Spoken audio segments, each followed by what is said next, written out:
El imperialismo, llamado anteriormente la Gran Guerra, fue una confrontación bélica centrada en Europa, que empezó el 28 de julio de 1914 y finalizó el 11 de noviembre de 1918, cuando Alemania acepta las condiciones del armisticio. Las consecuencias que este conflicto tuvo fueron las siguientes. Las consecuencias positivas para los pueblos colonizados. Entre estas, habría que citar el incremento de la población en los países ocupados debido a la eliminación de epidemias y la consiguiente reducción de la mortandad a causa de las medicinas llevadas por los europeos. Otra sería el aumento de los cultivos y la introducción de otros, lo que hizo que aumentara la producción agrícola, aunque fuera para abastecer el país colonizador.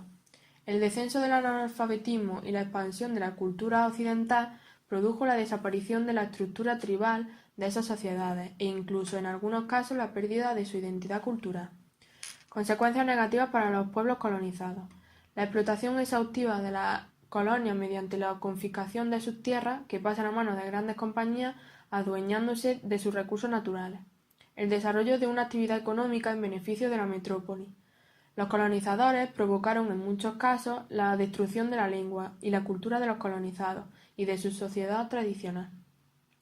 Las fronteras que establecieron los europeos serían totalmente arbitrarias, sin tener en cuenta a los pueblos indígenas. Así se impuso la convivencia forzada entre grupos étnicos tradicionalmente enfrentados, mientras otros pueblos se vieron de repente divididos.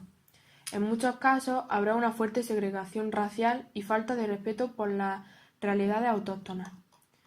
A continuación hablaremos de las causas que este conflicto tuvo.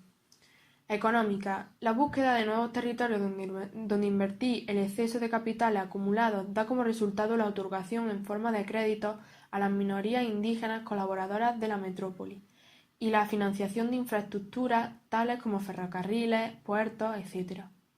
La exploración y conquista de zonas para conseguir materias primas, el control de espacios donde establecen mercados para asegurar los productos industriales que comerciarían, y la utilización de una mano de obra no cualificada pero barata y dócil, que redujo los costes de extracción de las materias primas y contribuyó al éxito de la agricultura de plantación.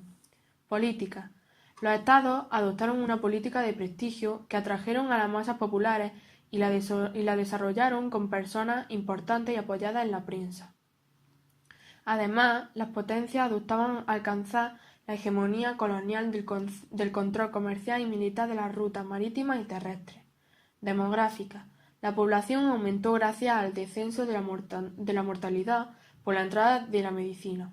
Esto provocó un desequilibrio entre población y recursos, que dio lugar a una masiva migración a otras zonas del mundo. Ideológica. Se desarrollaron teorías racistas que impulsaban la expansión territorial. En todas esas posiciones nacía una ideología de carácter etnocentrista, la cual enlazaba la cultura europea y occidental y descalificaba al resto. Ahora, a continuación, hablaremos de los imperios coloniales. Las potencias mayores. En Asia, la India fue sin duda su dominio más importante. Se convirtió en la principal suministradora de materias primas, algodón, yute, té, etc. Era el eje del imperio.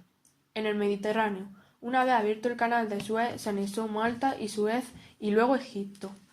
En África, en 1847 conquistó Argelia, en 1881 conquistó Túnez y el Congo.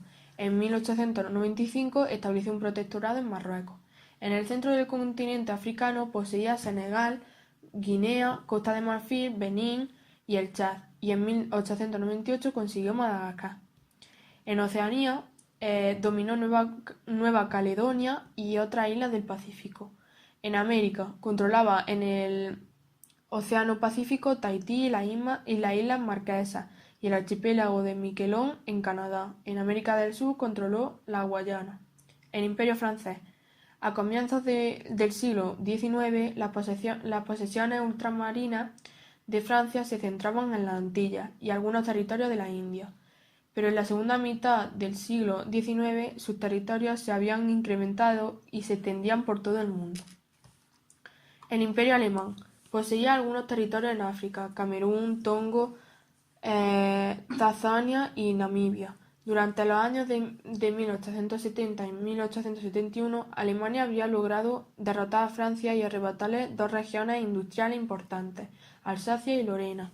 El Imperio ruso controlaba Siberia, Kazajstán, Uzbekistán, Armenia, Georgia, Daguestán y muchas otras comarcas orientales. Sobre Europa tenía el control de Polonia y Finlandia, así como territorios de otros países pequeños o de minorías étnicas como los tártaros.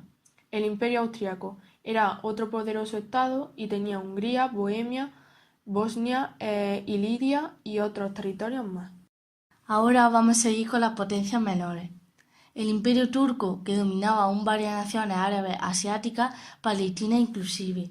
El Imperio Portugués abarcaba Angola, Mozambique y otras posesiones en África, así como las islas de distintas partes del mundo y diminutos trozos de la India. El Imperio Español, tras una guerra con Estados Unidos, perdió en 1898 sus colonias de Cuba, Puerto Rico, Guam, oeste del Océano Pacífico y Filipinas. El Imperio Holandés controlaba las Indias Orientales. Esto es el vasto conjunto insular, 4.000 islas, que después se llamó Indonesia. El Reino de Italia había comenzado a construir un imperio con las conquistas de Eritrea, Somalia, Libia e Etiopía en el África. Por último, vamos a hablar sobre las nuevas potencias. Los Estados Unidos de Norteamérica, que durante las postrimerías del siglo pasado habían logrado arrebatar a México más de la mitad de su territorio, Texas, California, Colorado, Arizona, Nevada, Nuevo México y otras zonas. En 1898 le declaró la guerra a España, a la cual derrotó, lográndole arrebatar las Filipinas y Cuba. Asimismo se había anexado la isla de Hawái. A continuación explicaremos las formas de dominación que tuvieron. Fueron 3. Colonias de explotación. En ellas la metrópoli lleva a cabo la administración a través de sus funcionarios, bajo las órdenes de un gobernador. Esta fórmula fue aplicada por todas las potencias coloniales. Colonias de poblamiento. Se dieron en algunas colonias inglesas, con fuerte presencia de población blanca. En ellas se establecía un régimen de autogobierno y se permitía organizar un parlamento, elegido en la colonia. Protectorados. Eran territorios en los que se mantenía el gobierno indígena, en los aspectos internos, bajo la supervisión de la potencia ocupante y sometido a ella. La política exterior y el ejército eran controlados por la metrópoli. Y por último, y para concluir este vídeo, vamos a hablar del imperialismo japonés y el imperialismo en Estados Unidos. Japón participó en la Primera Guerra Mundial aliado con la Triple Entente y jugó un papel importante en el momento de asegurar las vías marítimas en los océanos Pacífico Oeste y en el Índico contra la Marina Imperial Alemana. Políticamente, Japón aprovechó la oportunidad para ampliar su esfera de influencia en la China y obtener reconocimiento como una gran potencia en la geopolítica de la posguerra. Los aranceles impuestos por los países europeos a las importaciones norteamericanas generaron en Estados Unidos la convicción de que debían buscar y establecer relaciones económicas con otras partes del mundo, con el objetivo de asegurar mercados, lo que equivalía a emprender una política expansiva. La política exterior norteamericana recibió una clara influencia del darwinismo social, es decir, de la aplicación de la teoría de la evolución y de la supervivencia de Darwin al ámbito político de las relaciones internacionales. Según esta interpretación, los Estados Unidos debían competir de forma encarnizada con otras naciones para sobrevivir y prosperar.